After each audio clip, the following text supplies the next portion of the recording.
Welcome to another video. Today I want to continue on the Spanish, and this time I will be looking at the Berlin defense for black. It goes as follows.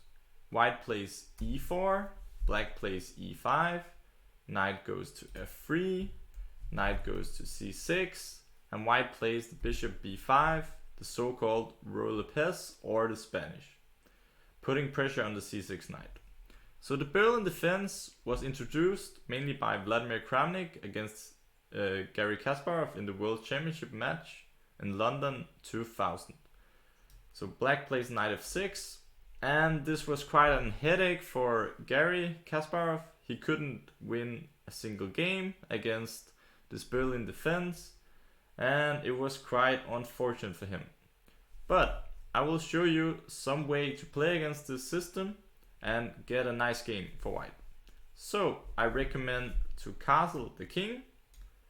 Black's idea is to take the pawn on e4, and now I want to play rook to e1, hitting the knight on e4 and attacking indirectly the king on e8 with the rook. So if now black defends the knight with a move like pawn to d5, defending the e4 knight, white can simply play d3. The next move, we will take the pawn on e5, giving us a winning position actually. At least a very good game. So, black can also play knight to f6, and then we will simply take this pawn on e5. And right now we're threatening to take on c6 with the knight. Therefore black must defend. He will put the bishop in front of the king, bishop to e7. And now we will play pawn to d4, and white is a bit better here because we have more developed pieces, a knight on e5, a bishop on b5, and a rook on e1. So black will not play like this. Most players, they play knight to d6, hitting the bishop on b5. And at this moment, white actually has a nice trick. So white can ignore the threat of knight takes b5. White can take on e5 with the knight, and if black now takes this bishop, we will take knight takes c6, a discovered check. The black king is in grave danger, and also we are going to take the black queen in the next move. So this is not possible for black.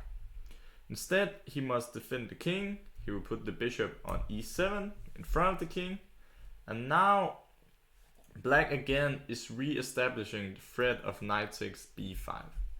For this reason, I want to move the bishop now to all the way to f1.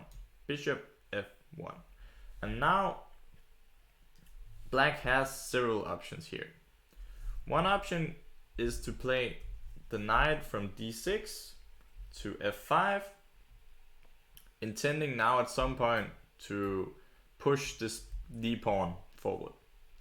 And now I would like actually to recommend to keep the knights, playing the knight back from e5 to f3, intending to push the pawn to d4. The reason is that if we trade the knight on c6, black will recapture with the pawn, and he will easily develop the bishop and have zero problems. But if we now keep the knight on e5 and we put it on f3, intending d4, black has some issues with these knights. They are not very well placed, and they are kind of standing in front of each other, which is unfortunate. So here knight f5 is probably not the best move because of knight f3, intending d4. So I would mainly look at castles and knight takes e5. If castles, actually we can play the same way. We will play pawn to d4, and if black now plays knight to f5, we can again retreat with the knight to f3, getting us the same position as before, where black has issues with the knights. Another way black can try to play is to take the knight on e5. We will recapture now with the pawn, not the rook, and because of this strong pawn on e5, white has an initiative. Play could follow knight to f5, and we will now develop the knight from b1 to an active square, which is knight c3, and white has a great game here.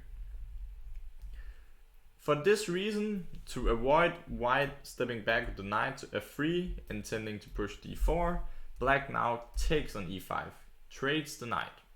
This gives us no other option than to recapture with the rook. Rook takes e5. And now black will castle the king to give freedom to move the bishop, because right now black is pinned and he cannot move the bishop. So castle, and I will recommend now to play pawn to d4, intending to opening the game for the bishop and also grabbing space in the center. Here black has several options here, and I will mainly look at two of them. So black can now retreat the knight from d6 to e8. And here actually I would like to mention that for newer players, getting to just this position is already a great achievement, and you can simply play the game from here. Already you will have an easy game for white. You have a developed rook, you have a nice bishop here on f1, and the play is somewhat easier than for black. So, but for more advanced players, I would also like to give some insights on what to do in this position. So black can, for example, play knight to e8, and if he does that, one option for white is now to play pawn to d5, grabbing space in the center and trying to make use of the fact that black didn't play d5 yet, because this was clearly black's next move, but he didn't manage in time. So the white can follow up with knight c3 and in general enjoy slightly more space here. But the main move to look at is to play bishop f6 for black, hitting the rook on e5, and when white moves the rook back all the way to e1, black can play rook to e8. Before going for this main line, I would like to mention also that black can play knight to f5, hitting the d4 pawn, and now white actually has two ways of playing.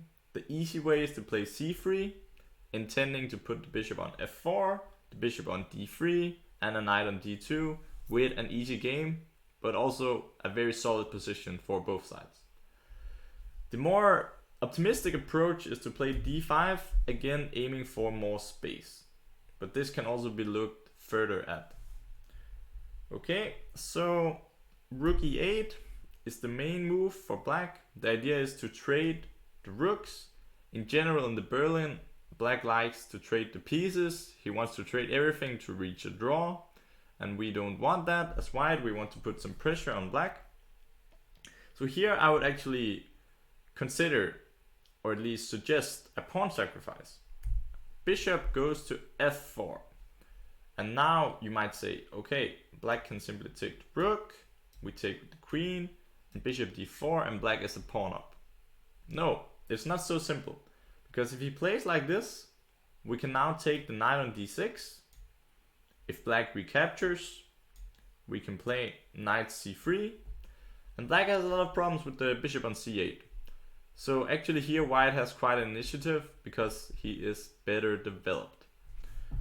Also, there is a funny line. If black now takes the pawn here on b2, we can take bishop takes c7 with a mating idea on the back rank. For example, if black takes queen takes c7, we will play queen e8 check, mate. Black doesn't have any luft for the king.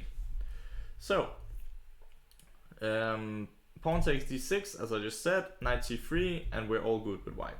So black will probably not accept this. Another way to play for black could play queen e8, trying to exchange more pieces. But this is actually a terrible mistake, because after knight goes to c3, black will again have problems on the back row. White is threatening now to take this knight, and in general, black doesn't have a good move here. For this reason, the most players for black play knight to e8. The idea is simple. Black wants to play d5, c6, and develop the rest of his pieces. For this reason, now we will play knight to c3. A more simple option is to play c3 with similar ideas like bishop d3, knight d2, and all is fine. But if we really want to be more ambitious, I would recommend knight c3. The idea is we want to go to d5 with the knight and putting pressure on the game. And now, if black plays a move like d5, it's a big problem for black because now we can take the pawn. And you think, oh no, the queen can just take. No, because we will take on e8, and again the checkmate, black has issues on the back rank. For this reason, some players have tried pawn to d6, but then we have the option to play knight d5, and if he takes the pawn, we will transposition to the main line of the game. So we'll get back to that. This goes after knight goes to c3, black can take the pawn on d4, and now we go knight d5, which is the same position as before after d6. This is the main line. But first, I think we should quickly look at what happens if he takes this pawn on b2. Looks natural, the pawn is hanging, not defended by anything. But here we have a very nice trick, which is to play queen to b4. The reason this is great is that we want to hit the bishop, and we're also threatening a knight e7 check with winning tactics. For example, if he takes the rook, we can now give a check, and he goes to h8 with the king. We can now play knight c6, attacking the queen and going for queen f8 checkmate, again highlighting the problems on the back rank for black. So this will not be the best idea for black. Black can also try a move like c6, but then we can play knight e7 check and take the bishop, and again we have great development. So for further details you can check out my file on leeches. But let's look at the main line. Black plays d6, and now we are still trying to make use of our development advantage. So we will play bishop g5, hitting the queen on d8. Some players have tried bishop going back to f6, but against this we can simply take. If black now takes with the g pawn, he will have a terribly weak king because of the double pawns. This is not a great idea for black.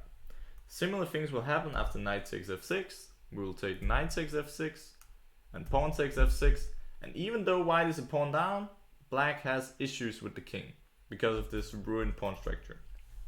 So white has won some games here. One move could be to play queen e4 and put pressure like bishop d3 or rook e1. Anyways, let's look at the main line. Pawn to f6. This has happened in quite some games, and here I would suggest to play bishop h4. And now actually the game gets really complicated, and I have put the analysis on leeches. I will show a few lines now, but I will not mention them all because there is a lot of theory here, and it's mainly for the very serious student who should check out the rest of the lines. So one option here is for black to play pawn to g5, hitting the bishop. Now white has queen e4, putting pressure on this bishop, and it's actually getting very complicated. Black has a weak king, and he has problems with the bishop, but also white's bishop is hanging, and a lot of things you can check out. But I just want to show what happens if black now takes on b2. Then we will play rook b1, hitting the bishop. Black has to play bishop to e5, the only move. And now we can put more pressure on this bishop with the pawn to f4.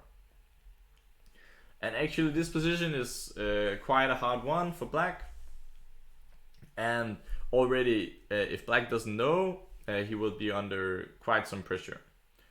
Black can of course give a check here on d4, but white will move the king. And there is quite some initiative here. For example, if black tries to push away the knight, we can play knight e7 check. And again, black is having some issues with the bishop here. and there is quite an attack coming. For example, if black goes king h8, white can play bishop to d3, threatening queen goes to e4, and a lot of trouble here. But I think for the rest of the analysis, you can check it out yourself on Lichess. I've checked everything with the strong engines, especially Stockfish, but also some neural networks. So thanks a lot for watching this video, and I hope you will destroy the Berlin in some games. See you around.